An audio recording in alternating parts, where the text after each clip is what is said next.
मेरे हिसाब से ये फाइनल है। अब तुम ऐसा करो, निदा को ये दिखा दो। वो जितना जल्दी इस प्लान को फाइनल करे उतना ही बेहतर है, ताकि हमारा कीमती वक्त बचे। और तुम ये मुझे दो, मैं आयशा से साइन करवाऊं। तुम निदा की फिक्र बिल्कुल मत करो। असल मसला इस कॉन्ट्रैक्ट का है, बहुत खतरनाक है ये। क्यों, ऐसा किस लिए? देखो भाई, अगर आयशा ने इसे पढ़ लिया तो हरगिज साइन नहीं करेगी। लेकिन क्यों?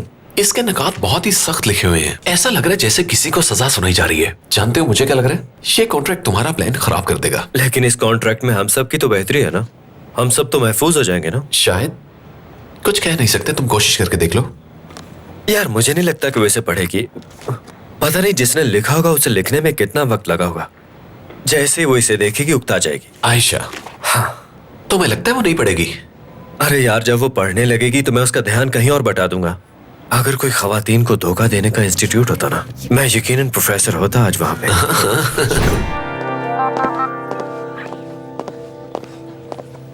ऐसी कौन सी बात थी जो तुम फोन पर नहीं कर सकते थे? तुम बैठो, बताता हूँ मैं। कोई परेशानी वाली बात नहीं है। मैंने सोचा शायद तुम ना हो, इसलिए मशकूक लहजे में बात की जरा। तो फिर बताओ, इस तरह अचानक बुलाने की वजह क्या है? बात ही कुछ ऐसी थी। इस सारे मामले ने हमें कंफ्यूज कर दिया ना। यूं झटपट शादी का फैसला और इससे जुड़े हुए मुश्किल हालात। खैर, मैंने सोचा दिमाग को हल्का करने के लिए थोड़ी बातचीत होनी चाहिए। नहीं, मैं ये नहीं पीऊंगी करीम। अब फ्रेश जूस है, ये ताजगी देगा हमें। मुझे जरूरत नहीं है, मैं घर से फ्रेश जूस पी कर आई हूँ। तो बताओ। अरे इस जूस को पी लो, इसे पियोगी तो तबीयत हशाश बशाश हो जाएगी। हाँ, खैर मैं सोच रहा था कि हम माजी की तमाम बातों को यहाँ आमने सामने बैठ के खत्म करते हैं, एक नया आगाज करते हैं यहाँ से। मैं जानता हूँ हम मुख्तलिफ हैं, मगर हम दोनों चाहें तो साथ रह सकते हैं। क्या लगता है तुम्हें? तो तुमने सिर्फ ये बात कहने के लिए मुझे यहाँ पर बुलाया है? बहुत अजीब है ना? हाँ मैं जानता हूँ। ये सच है कि हम दोनों बहुत मुख्तलिफ दुनियाओं से हैं। हम दोनों में कुछ भी मुश्तरक नहीं है। हाँ मैं जानती हूँ, हम में उतना ही फर्क है जितना दिन और रात में होता है। हाँ, मगर ये हमारे रास्ते की रुकावट नहीं बन सकता। मैं तो बस बताना चाह रहा था तुम्हें। इसकी एक और मिसाल भी है मेरे पास। हमारी फैक्ट्री में एक मशीन को चलाने वाले दो ऑपरेटर्स की एक दूसरे से सोच मुख्तलिफ है। तो इसी तरह हमारी सोच भी मुख्तलिफ है। हाँ बिल्कुल। लेकिन ऐसा जरूरी तो नहीं।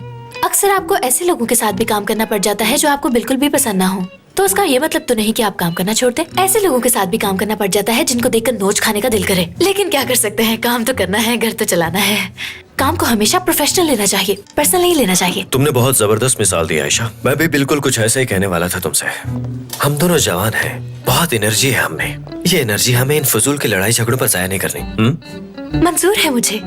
क्या तुम सीरियस हो? तो फिर मैं तुम्हें इस सुलह की मुबारकबाद पेश करता हूँ। वैसे मुझे ये कहना पड़ेगा कि तुम मेरी सोच से बिल्कुल मुख्तलिफ हो। मैं सोचती थी कि तुम बहुत जिद्दी होगे और बहुत ही बेवकूफ भी। तुम्हारा शुक्रिया। तुम भी मेरी सोच से बहुत मुख्तलिफ निकली हो, क्योंकि मैं तुम्हें चुड़ैल समझता था। शुक्रिया। अच्छा क्या मंगवाना है? ओह मेरे खुदाया, देखो ना मैं भी कितना भुलक्कड़ हूँ। इस सारी बातचीत में कितनी अहम बात तो भूल ही गया। वो तो तुम हो। डॉक्यूमेंट्स लाना भाई। शुक्रिया। ये साइन कर दो। कुछ खास नहीं इसमें, बस साइन कर दो।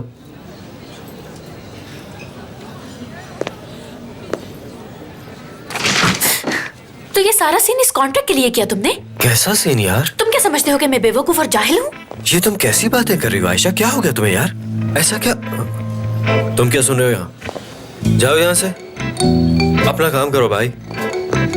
आयशा जी तुम किस तरह बात कर रही हो मेरे साथ? ज्यादा बनने की जरूरत नहीं है। इस कॉन्ट्रैक्ट से ये साबित होता है कि मैं एक फ्रॉड लड़की हूँ। ना करो यार, ऐसा कैसे हो सकता है? क्या कह रही हो? जरूर कोई बहुत बड़ी गलती हुई है। लगता है कि टाइप करने वाले ने। कोई गलती नहीं हुई। ये देखो, मेरे नाम का इकरारनामा है ये, और ये मेरे दोनों भाइयों के नाम तक लिखे हैं इसमें। मैं इस पर कभी साइन नहीं करूंगी। अगर भाई को ये बात पता चल गई तो तुम्हें उल्टा लटका देंगे। फिर उनसे करवा लेना साइन। हाँ तो ये बात है। ओह खुदाया, ये जरूर हमारी कंपनी के वकील का काम है। उन्हें नमक लेने भेजो ना तो वापस मिर्चें लेके आ जाते हैं। बहुत बेकार लोग हैं। खैर कोई बात नहीं, तुम साइन कर दो, क्योंकि ये कॉन्ट्रैक्ट हम दोनों के दरमियान ही तो है। इतनी बेवकूफ समझा है क्या मुझे? चाहो तो मैं तुम्हें ये कॉन्ट्रैक्ट पढ़ के सुना सकती हूँ। मुझे इसमें कोई मसला नहीं है, क्योंकि मैं नहीं चाहती कि कल को कोई भी बात आए, वो भी मुझ पे। मैं कैद नहीं हो सकती। इसमें लिखा है कि मैं अकेले घर से बाहर नहीं जा सकती, जैसे कि मैं किसी जुर्म की सजा काट रही हूँ। मैं शादी करके उस घर की बहू बनना चाहती हूँ, ना कि किसी कैदी की जिंदगी गुजारना चाहती हूँ। इस कॉन्ट्रैक्ट को तुम अपने पास ही रखो।